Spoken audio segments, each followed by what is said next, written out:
السلام علیکم دوستو، میرا نام ہے اسیب شفقت اور آپ دیکھ رہے ہیں ہنسی ٹی وی۔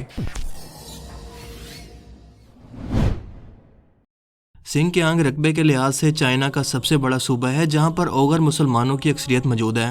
اور اس سے پہلے یہاں پر ایک ایسٹ ترکستان کے نام سے ایک اسلامی ملک موجود تھا جس پر چین نے قبضہ کر لیا، اور آج حال یہ ہے کہ کشمیر کے مسلمانوں سے بھی بڑھ کر ان کے حقوق مانگنے پر ان پر ایسے ظلم کیے جا رہے ہیں جن کی کہانی سن کر انسان کے رونگٹے کھڑے ہو جاتے ہیں کہ کیا کوئی انسان 21ویں صدی کے اندر بھی اتنا صفاک بھلا ہو سکتا ہے اور صرف ایک مذہب کی بنیاد پر ان پر اتنا ظلم کرے۔ مگر افسوس کہ میڈیا پر کبھی بھی دنیا کے سامنے ان کی آواز کو نہیں آنے دیا جاتا، اسے ان کے ملک کا آپسی معاملہ کہہ کر آواز کو دبا دیا جاتا ہے، لیکن دراصل یہ کسی ملک یا قوم کا نہیں بلکہ مسلمان امت کا معاملہ ہے۔ تنگ آ کر ایسٹ ترکستان کے لوگوں نے مسلح جدوجہد بھی شروع کر دی ہے جس کا دائرہ کار انہوں نے بڑھا کر بیجنگ تک کر دیا ہے، لیکن انہیں وہاں پر اسلحہ نہیں ملتا، لیکن یہ لوگ پھر بھی چاقوں کی مدد سے چینی حکام اور دوسرے تھانوں وغیرہ پر حملہ آور ہوتے رہتے ہیں، اور افغان جہاد کے دوران یہ لوگ پناہ لینے افغانستان بھی آ گئے تھے اور طالبان حکومت نے انہیں پناہ بھی دے دی، مگر طالبان حکومت کے خاتمے کے بعد یہ لوگ پاکستان کے قبائلی علاقوں کے اندر بھی منتقل ہوئے۔ East Turkestan New Generation Movement کے صدر سے جب انٹرویو لیا گیا تو اس نے کھل کر تمام باتیں دنیا کے سامنے رکھ دی، اور یہ انٹرویو دلوں کو جھنجھوڑ دینے والا تھا جسے آپ کو ضرور سننا چاہیے۔ اس شخص کا نام ہے عبدالسلام۔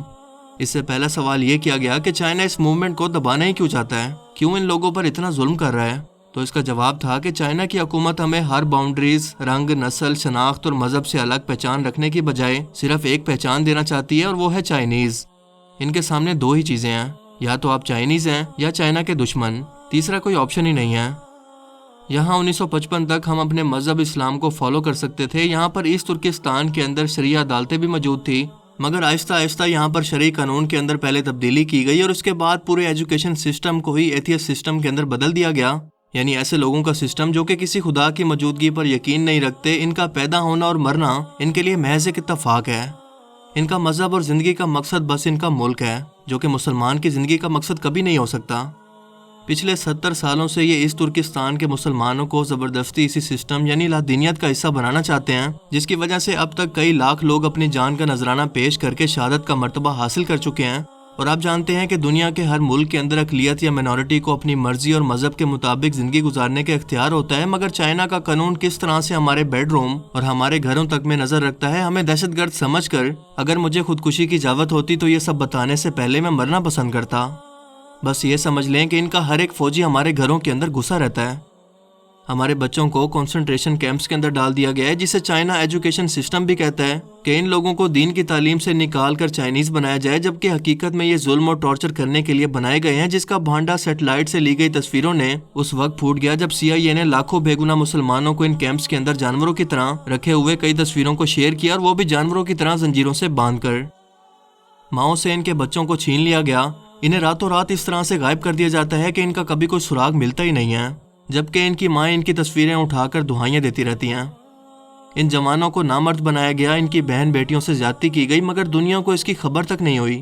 یہ فوجی زبردستی ہمارے بیڈ رومز تک گھساتے ہیں۔ 2017 میں ان مسلمانوں کو مذہب کی بنیاد پر یہاں جمع کر کے ٹارچر کرنا شروع کیا گیا کہ وہ اپنا مذہب بدل لیں، اور ان جگہوں کو یہ ری ایجوکیشن کیمپس بھی کہتے ہیں، جو کہ ایتھیسزم کا دوسرا نام ہے۔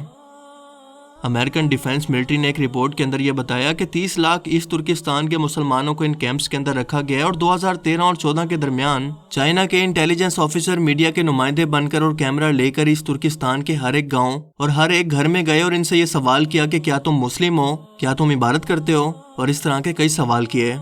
جن لوگوں نے صحیح جواب دیا وہ آج سب کے سب ان کنسنٹریشن کیمپس کے اندر موجود ہیں، جہاں پر ان کے ساتھ کیا کچھ ہو رہا ہے دنیا کو بالکل نہیں پتا۔ چائنا کھلم کھلا اس بات کا اظہار کرتا ہے کہ وہ کمیونسٹ پارٹی آئیڈیالوجی کو زبردستی لوگوں پر نافذ کر رہا ہے، جس کے لیے صرف ریاست کا مذہب اور حکم ہی اس ملک کے شہری پر ماننا لازم ہے، بالکل زمانہ جاہلیت کے دور کی طرح، جب اگر کوئی بادشاہ ایک مذہب کو اپنا لیتا تو رعایا کو نہ چاہتے ہوئے بھی اسی مذہب کو اپنانا پڑتا۔ آج ان کے ٹارچر اور تشدد کی ویڈیوز سوشل میڈیا پر بھری پڑی ہیں، جن کی آواز کو چائنا دبا رہا ہے۔ پوری دنیا میں زبردستی کوئی بھی ملک اپنا مذہب کسی مائنورٹی پر لاگو نہیں کر سکتا، مگر یہ چائنا ہے، اس کے پاس پیسہ ہے، جس سے وہ بڑے بڑے ملکوں کا منہ بند کروا چکا ہے، انہیں قرضے کے چکر کے اندر پھنسا کر۔ اس کے علاوہ ان کے پاس ملٹری کی بے پناہ طاقت ہے، اسی لیے کوئی بھی شخص ان کے شر سے بچنے کے لیے ان سے سوال نہیں کر سکتا۔ اور آپ جانتے ہیں کہ اس سے پہلے تاریخ کے اندر بالکل ایسا ہی ہوتا ہے کہ لوگ صرف طاقتور کا ہی ساتھ دیتے ہیں۔ آج امریکہ طاقتور ہے، سپر پاور ہے، اس نے عراق، شام، لیبیا، فلسطین، افغانستان کو تباہ کیا، مگر سب نے دیکھا کہ غلط ہو رہا ہے، ظلم ہو رہا ہے، مگر خاموش رہے۔ اسی طاقت کی وجہ سے کوفہ کے لوگ دیکھتے رہے مگر خاموش رہے، اور امام حسین علیہ السلام کو خاندان سمیت شہید کر دیا گیا۔ یعنی یہ تو تاریخ میں ہوتا ہی آیا ہے کہ طاقتور کے سامنے سبھی خاموش رہتے ہیں اس کے شر سے بچنے کے لیے، مگر ایک مسلمان ایسا نہیں کرتا۔ یہی سکھانے کے لیے امام حسین علیہ السلام نے اپنے سر کو تو کٹوا لیا، مگر باطل اور دنیاوی طاقتور فوج کے سامنے اسے جھکایا نہیں۔ آج چائنا بھی طاقتور ہے، سو کوئی بھی اس کے شر سے خود کو کیوں نہیں بچانا چاہے گا۔ کسی بھی ملک میں زبردستی کسی اقلیت پر اپنا مذہب نافذ کرنا اس کے بنیادی حقوق کی خلاف ورزی ہے، اور دنیا میں چائنا کے علاوہ ایسا کہیں نہیں ہوتا۔ یہاں پر نہ صرف جوان لڑکوں اور مردوں کے بلکہ عورتوں اور بچوں کے بھی کنسنٹریشن کیمپس موجود ہیں، جہاں پر 4 سال سے لے کر 12 سال تک کے بچے موجود ہیں، اور ایک اندازے کے مطابق تقریباً 4 لاکھ کے قریب بچے یہاں پر موجود ہیں جنہیں زبردستی چائنا کی تعلیم یعنی ایتھیسٹ بنایا جا رہا ہے۔ ایک چال وہ ہے جو کہ دشمن چلتا ہے، اور ایک چال وہ ہے جو کہ اللہ تعالیٰ چلتے ہیں۔ بے شک وہ سب سے بہتر چال چلنے والا ہے۔ اگر ان لوگوں کے پاس منصوبے ہیں تو اللہ تعالیٰ کے پاس علم ہے، اور وہ دنیا کے تمام انسانوں سے بہتر سب کچھ جاننے والا ہے۔ موسیٰ علیہ السلام بھی فرعون کے دربار کے اندر بڑے ہوئے، اور جب فرعون نے انہیں اپنا مذہب سکھانا چاہا، یعنی حکمران ہی خدا ہوتا ہے بالکل چائنا کی طرح، تو موسیٰ علیہ السلام نے ہی سلطنت کا خاتمہ اپنے ہاتھوں سے کیا۔ اور انشاءاللہ مجھے بھی امید ہے کہ یہ بچے بڑے ہو کر ان کنسنٹریشن کیمپ سے موسیٰ بن کر نکلیں گے، جو کہ چائنا کے غرور اور اس فرعونی حکومت کو تباہ کر دیں گے۔ میرا کئی سالوں سے اپنے گھر والوں سے کوئی رابطہ نہیں ہے، انہیں ٹارچر کیا جاتا ہے۔ مجھے یاد ہے کہ جب میں نے قرآن پاک یاد کرنا شروع کیا تو میں چھپ کر اسے پڑھا کرتا، کیونکہ قرآن پاک پڑھانا اور اسے سکھانا یا اس کی تبلیغ کرنا چائنا میں ایک جرم ہے۔ ہم چھپ کر قرآن پاک پڑھتے، وضو کرنے کسی دور چشمے پر جاتے اور وہاں پر فجر کی نماز پڑھ کر سورج نکلنے سے پہلے گھر واپس آتے تاکہ ہمیں کوئی دیکھ نہ لے اور ہماری ویڈیو نہ بنا لے۔ اسلامی دنیا سے ہماری کوئی امیدیں نہیں ہیں کہ وہ ہماری مدد کریں، بلکہ ہماری امیدیں صرف اللہ سے ہیں۔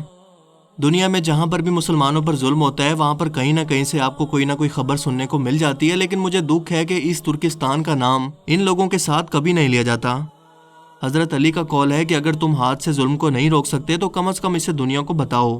اور آخر میں میری گزارش ہے کہ آپ لوگ ہمارے لیے بھی دعا کریں، کیونکہ میرا اللہ بہت طاقتور اور قادر ہے۔ اگر اس کی مرضی ہوئی تو وہ ہمیں چائنیز گورنمنٹ کے لیے سر درد بنا دے گا، یا پرندوں کو بھیجے گا جو کہ کعبہ کی حفاظت کے لیے اللہ کے حکم سے پہلے بھی پہنچے تھے اور اللہ کے دشمنوں کو تباہ کر دیا تھا۔ یہ سب کچھ میرے خدا کے ہاتھ میں ہے۔ والسلام۔ افسوس کا مقام ہے کہ جس اسلامی ملک کی طرف اس وقت تمام مسلمانوں کی نظریں دیکھ رہی ہوں گی، اس کا خود کا یہ حال ہے۔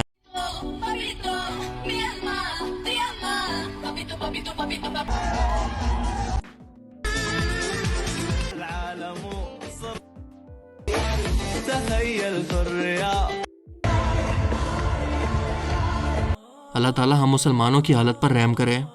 اس ویڈیو کو اپنے چاہنے والوں کے ساتھ بھی ضرور شیئر کریں تاکہ وہ بھی حقیقت کو پہچان کر اسے دنیا کو بتائیں۔